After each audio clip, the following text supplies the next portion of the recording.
Hi, I'm Blair from MrHardware.com and Gilbert's Pro Hardware in St. Clair Shores about getting circuit breaker wiring tightened properly. This is called a Robertson bit.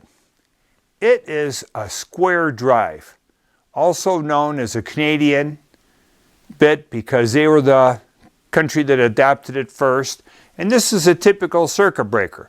And you normal person would only see a slotted screw or a Phillips screw in there, and it's actually all three.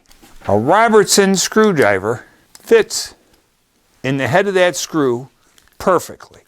So when you tighten this, I don't have to push really hard, make sure my screwdriver doesn't slip. This Robertson is locked into that screw, and as I tighten it down to where the screw bottom's out right now, I can take and torque it up, because the difference between an electrician tightening a screw and a homeowner tightening a screw is a homeowner tightens it, he's okay. The electrician tightens it, he puts a little extra effort in it.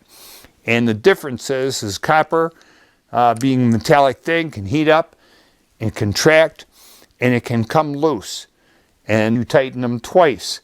Especially if I'm troubleshooting electrical panel and I may have a loose wire, I can take the screwdriver, keep my hand away from the metal, and I can go down and tighten all the screws and the circuit breakers. I can get a quarter or half a turn on almost all the screws.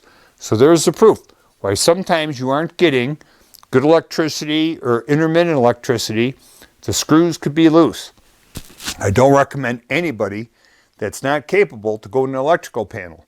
But when you're doing electrical work, just to show you that there's a bit that you can purchase, a number 2 Robertson,